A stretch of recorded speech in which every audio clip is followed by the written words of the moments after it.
Welcome to Commanding Camera Confidence, the show where we explore the exciting world of expression shots and how they can elevate your brand to new heights. I'm Lamonte Gwynn, your host and expression coach, and I'm thrilled to have you join me on this journey. As someone who's worked with countless entrepreneurs, business professionals, and organizational leaders and their teams to capture their best selves on camera, I know how important it is to command camera confidence in front of the lens. Together, we'll deep dive into the technical and psychological aspects of expression shots and share tips and tricks to help you unlock your full potential. So whether you're a seasoned pro or just starting out, here on Commanding Camera Confidence, we'll uncover the secrets to taking expression shots that captivate and convert your target audience.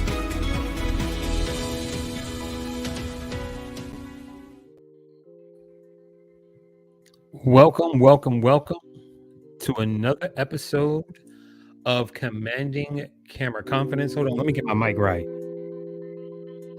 Okay, here we go. Is that better? I think that's better. Just this music. Okay. All right. Boy, when I tell you to get the show going today was a lot. But I'm here. Welcome to Commanding Camera Confidence. My name is Lamonte Gwynn. I am the expression coach.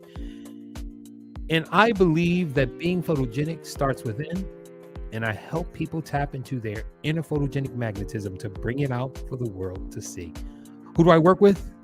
I work with entrepreneurs, business professionals, and especially organizational leaders and their teams to help them turn those boring headshots into expression shots that captivate and convert their target audience. Welcome to the show. Today, we're going to talk about the little-known secrets to capturing the right emotion in your photos. And I'm going to do a little breakdown and kind of like lift the hood, if you will. We're going to go a little deep dive a little bit to understanding. A part of it is how I got into this whole expression coaching and turning the headshots into expression shots. What's the expression? What is that all about? We're going to talk about that. And I'm going to give you some tips that you can use to prepare you for your next session. Boy, oh boy, what a week. So I'm really excited about some of the things that I have coming up. A couple of proposals out there. And listen, I'm looking to help folks to capture their true essence, to bring out the expression. So if you know anyone who could use an updated expression shot, you know a company that has a team that could use an updated expression shot experience, then please send them my way. So what is this whole thing about the little known secrets to capturing the right emotion in your photo? And why is that important? Why do we need to capture emotion in photos? What is that about? Well, here's the thing. Have you ever heard of nonverbal communication? It's so interesting because when we think about nonverbal communication, there was a doctor, his name was Albert Morabian. And he came up with this 7-38-55 rule. When talking about communication, that 7% of communication is verbal, a spoken word, 38% is voice and tone, and 55% is body language. So more than half of our communication that we interpret is through body language. It's what we see, perceive from a person, not just what they say. And I'll break it down to you. I'll give you an example. Have you ever been sitting quietly in a room and then someone says to you, "What's wrong?" or "What are you thinking about?" That question comes up because what people do is, what the person has done is they've taken a snapshot, if you will, of what you're looking like at that moment. They're picking up on all of the nonverbal cues that leads them to believe that something is wrong. And so they're going to ask you. And so nonverbal communication is really important. But here's what I find fascinating about nonverbal communication.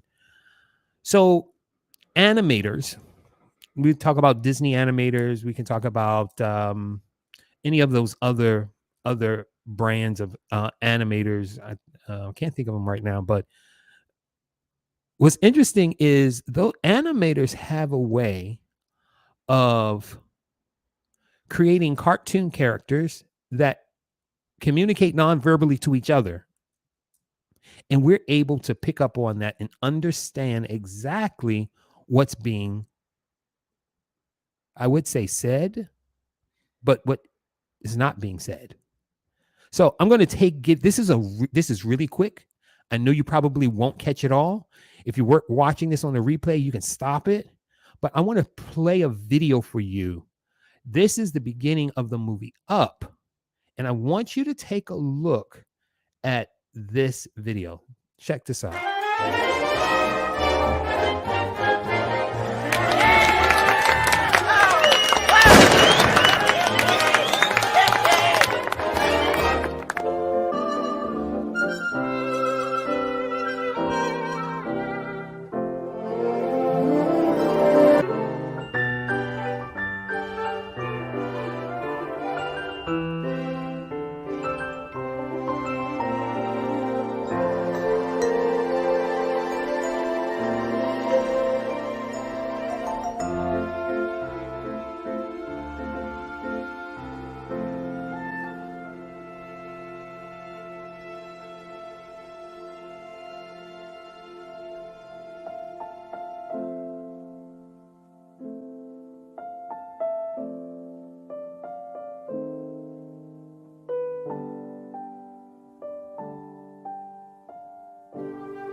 All right, that was the opening to the movie Up. Not one word was spoken, but you understood everything that was happening.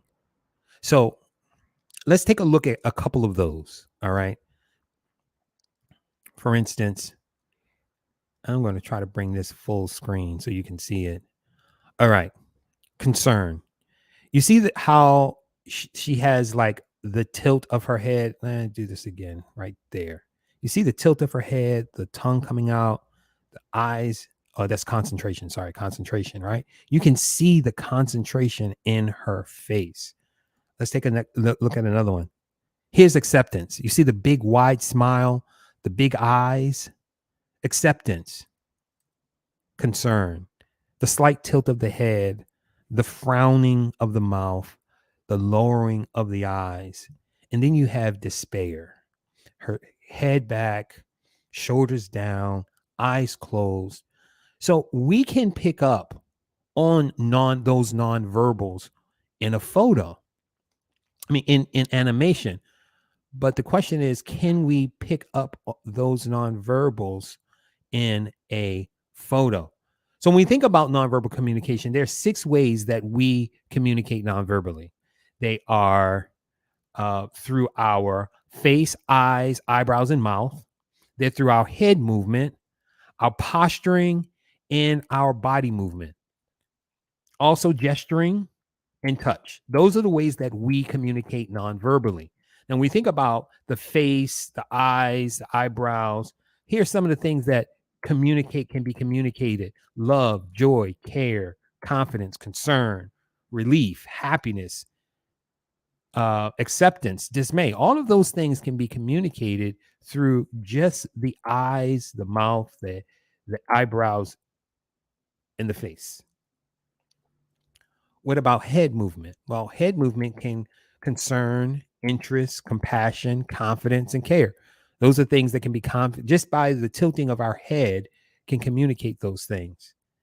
And then the question is, but do we really communicate in photos nonverbally?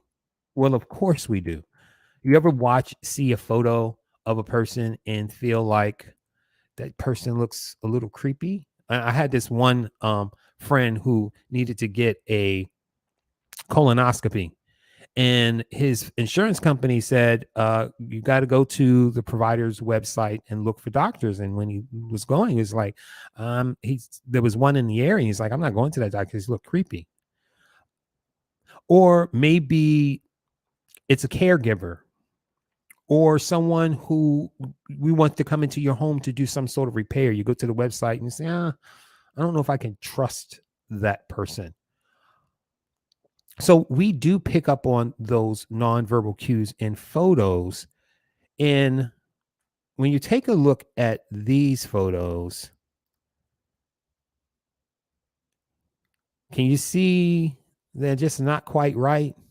That they don't convey the right message. They don't make you feel comfortable or positive, or you're just not convinced, right? So that's what happens in a photo. We have the ability to pick up on those nonverbal cues. And so the question is, when you go get your headshot, when you go and have a photo session, what you're thinking about is really going to show. And if you're not in the right mental space, you could have photos that communicate the wrong message. And on a later episode, we're going to talk about the different smiles. Did you know that 23 different smiles and how those smiles can be conveyed in a photo? That's not for our discussion today. So, what are some tips that you can use as you navigate the process of getting your headshots or getting expression shots from me? But when you're taking photos, well, the first one is oftentimes people get in front of the camera and they pose. They become something other than themselves. So the idea is not to pose; it's to be. In order to not pose, it's a mental process of putting yourself in the space of confidence, positivity, of success, all those things that you want people to see and feel about you and when they look at your photo. So don't pose. And so there is some posing. You got to get the right body positioning and everything. When I talk about posing, it's this facade that people put on in front of the camera. And so that's the first tip. Don't pose. The next one is one of the things I often do with my clients is just breathe and feel.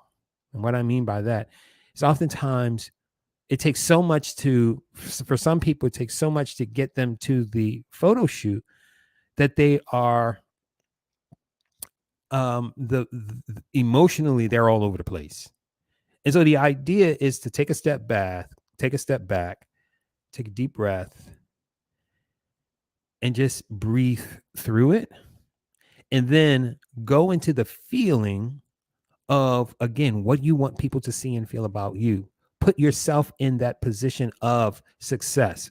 Put yourself in that position of confidence so that you can actually hone those feelings and it comes out in your photos. Another one thing is, don't overthink the process. Oftentimes people run this whole go through this whole mental gymnastics about getting their photo taken, and it can get in the way of taking a great photo. So don't overthink the process. Give yourself some time to settle into the session and allow yourself to be present into what you want your target audience to see and feel about you. I often tell my clients to do something fun before the photo shoot so that they can bring that experience with them. So you want to imagine and enjoy the experience. Put on your favorite music, bring your favorite playlist. Talk about things that are really heart-centered to you that make you feel good so that that feeling can, again, rise up into your face. So that feeling can become a part of you in that present moment. And Don't overprocess what I call perceived flaws. Oftentimes people look at what they consider their perceived flaws, and they allow that to get in the way. I had one client recently tell me, I have a scar on my face. There's something wrong with my jaw. But by the end of the session, we had some great photos where none of that was dominant in the photo. Was the scar still there? Yes. But that's not what that's not what anybody concentrates on, because when you look at the expression, when you look at the photo, you see someone extremely confident about who they are in that moment, and they capture that. We capture that in the photo. And then I've said this before, but channel how you want to be perceived. Do you want to be perceived as an industry leader? Do you want to be perceived as an awesome coach? Do you want to be perceived as someone who knows their stuff? Then step into that mindset in your session, and then that will be conveyed in your photo.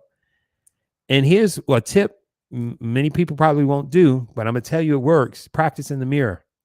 Mirror work is so important. It can help. It really can help you take a look at what you're doing in front of the camera.